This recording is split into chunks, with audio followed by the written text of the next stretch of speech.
அனுபவ 2.0 இது மூத்தவர்கான இணைய ரேடியோ.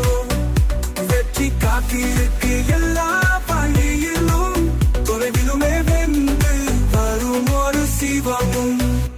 அனுபவ 2.0 இது மூத்தவர்கான இணைய ரேடியோ. நீங்கள் கேட்டுக்கொண்டிருப்பது புதுச்சேரி மற்றும் கடலூரிலிருந்து ஒலிக்கும் அனுபவ் 2.0 இணைய ரேடியோ. இந்த நிகழ்ச்சி மூத்த குடிமக்கள் தயாரித்து வழங்கும் அனுபவம் 2.0. இந்த நிகழ்ச்சியை தொகுத்து வழங்குபவர்கள் government of India, ministry of social justice and empowerment, national institute of social defence மற்றும் மீடியா ஃபார் கம்யூனிட்டி ஃபவுண்டேஷன். நிகழ்ச்சியின் கருத்தாக்கம் national coordinator doctor R Sridhar. Anubhava 2.0 இது மூத்தவர்கான இணைய ரேடியோ.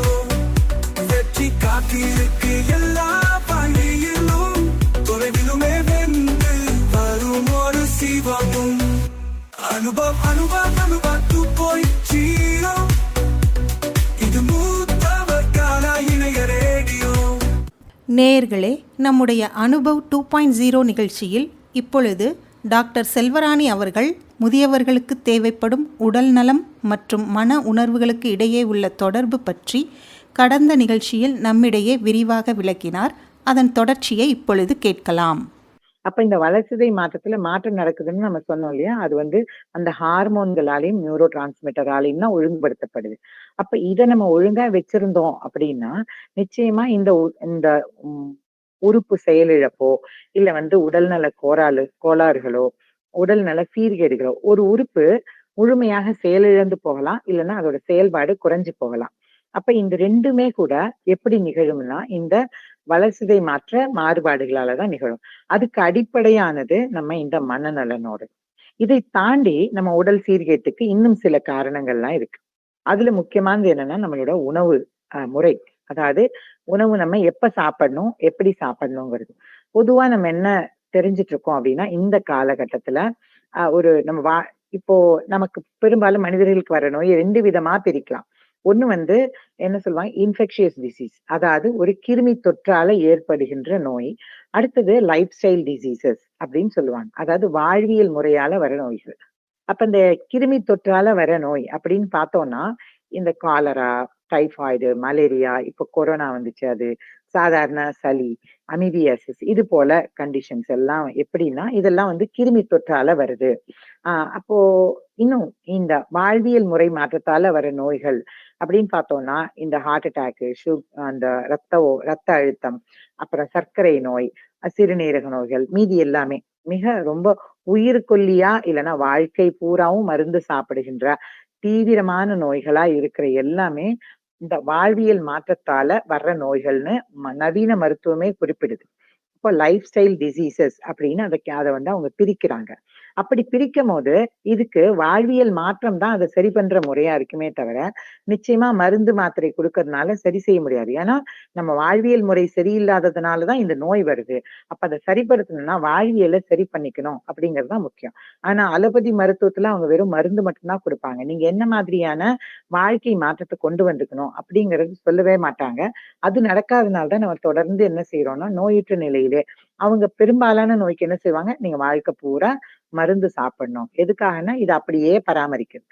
அப்போ பொதுவா மருத்துவம்னா என்னன்னா ஒரு குறிப்பிட்ட காலம் மருந்து சாப்பிடணும், அதுக்கப்புறம் அதை நம்ம நிறுத்திடணும். அதுக்குள்ள உடல் நல சீர்கேடு நல்லா ஆயிடணும், உடல் நலம் அடைஞ்சிடணும்.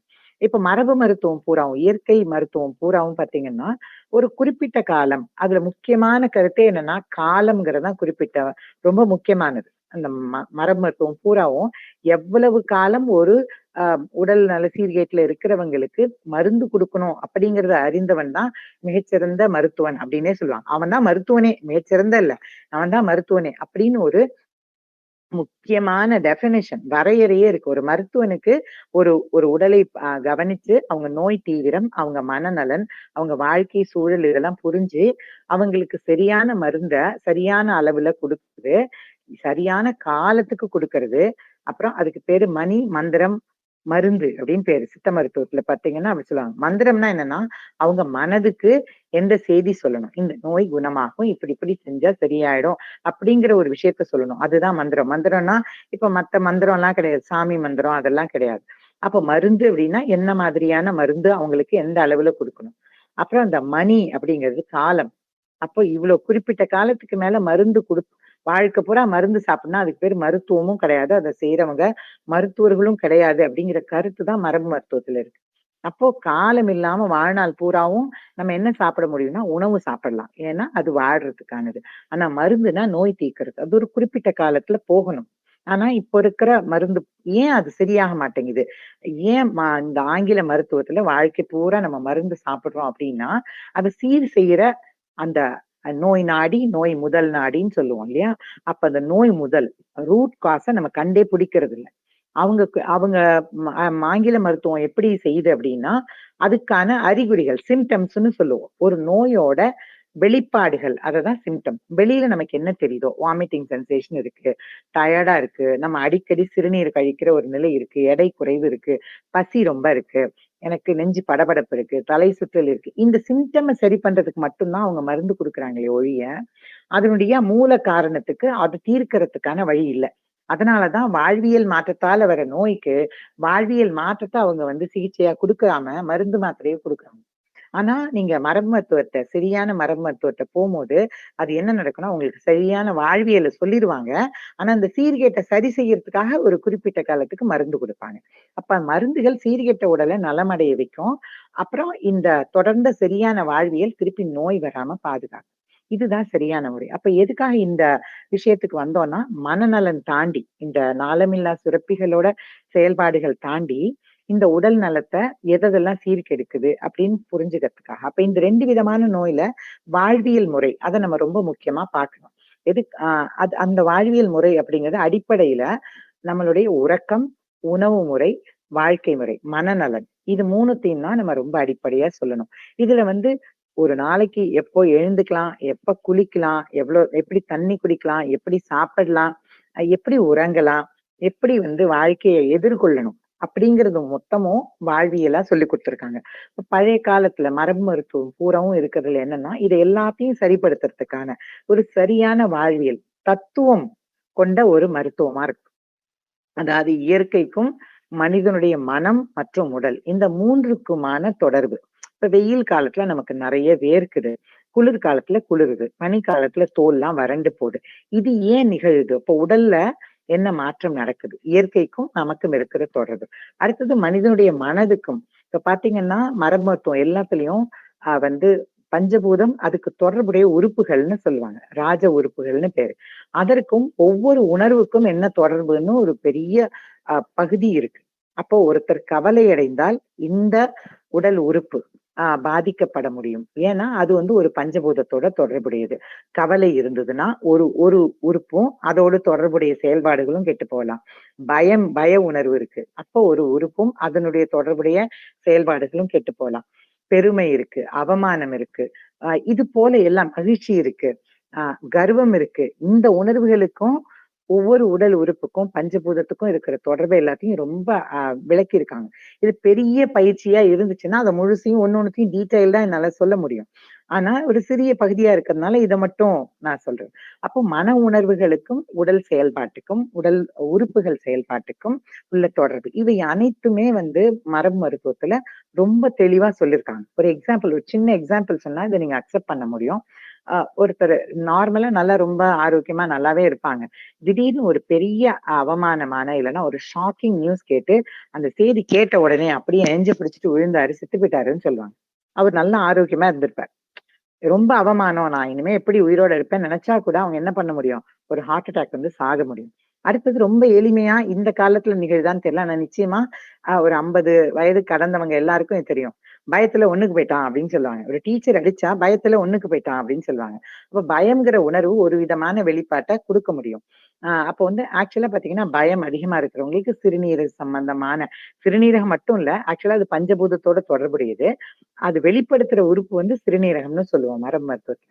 அப்ப பய உணர்வு கொண்டவங்களுக்கு சிறுநீரகம் சார்ந்த பிரச்சனைகள் நடக்க முடியும். இல்லைன்னா நீர் மூலகம் அப்படின்னு சொல்லிட்டு பஞ்சபூதத்துல வாட்டர் எலிமெண்ட்னு சொல்றோம் இல்லையா, அதுக்கு தொடர்பான பிரச்சனைகள் வர முடியும். அப்போ இதுல என்ன இருக்கு மரபு மருத்துவத்துலன்னா, இந்த மனிதனுடைய மன உணர்வுகளுக்கும் உடம்புல இருக்கிற செயல்பாட்டுக்கும் என்ன மாதிரியான தொடர்பு இருக்கு, அடுத்தது இயற்கைக்கும் உடலுக்கும் என்ன தொடர்பு இருக்கு, இது குறித்த ஒரு பெரிய தத்துவ விளக்கங்கள் கொண்ட நிறைய தத்துவ அடிப்படையிலான மருத்துவம், மரபு மருத்துவம் எல்லாத்துலயும் தத்துவம் இருக்கும். ஆனா இந்த நவீன மருத்துவத்துல என்ன இருக்காதுன்னா தத்துவமே இருக்கா. தத்துவம் என்னன்னா எப்படி இந்த உயிர் உருவானது, இயற்கையில இருந்து உருவானதுன்னு சொல்றோம். இப்ப இயற்கைக்கும் இதுக்கும் இருக்கிற தொடர்பு புரிஞ்சா மட்டும்தான் அந்த மாற்றம் எப்படி இந்த உடல்ல சீர்கேட்டை உண்டாக்கும், இல்லைன்னா அதை சீர் செய்யறதுக்கு என்ன மாதிரியான மாற்றத்தை உருவாக்கணும், இந்த தொடர்பே அதுல கிடையாது. அப்போ வந்து நவீன மருத்துவம் வந்து நம்மளோட உடலை ஒரு எலக்ட்ரோ கெமிக்கல் மாடல் அப்படின்னு சொல்லுவாங்க. அதுல மின் வேதி அதோட மாடல் அப்படின்னு வச்சிருப்பாங்க. நம்ம உடம்புல நிறைய கரண்ட், எலக்ட்ரான், புரோட்டான்ஸ் மாதிரி இருக்கு. அடுத்தது வேதிப்பொருள்கள் இருக்கு. இந்த ரெண்டையும் வச்சு நடக்கிற மாற்றங்கள் குறித்த விளக்கம், இதன் அடிப்படையான மருந்துகள் மட்டுமே நவீன மருத்துவத்தால கொடுக்கப்படுது. அதனாலதான் என்னன்னா இந்த வாழ்வியல் முறையால நடந்த மாற்றத்தையோ இல்ல மன உணர்வுகளால சிதைந்த உடல் நலத்தையோ திருப்பி மீட்டெடுக்கவே முடியாம வாழ்க்கை பூரா மருந்துகள் நம்ம சாப்பிட்டுட்டே இருக்கிறோம்.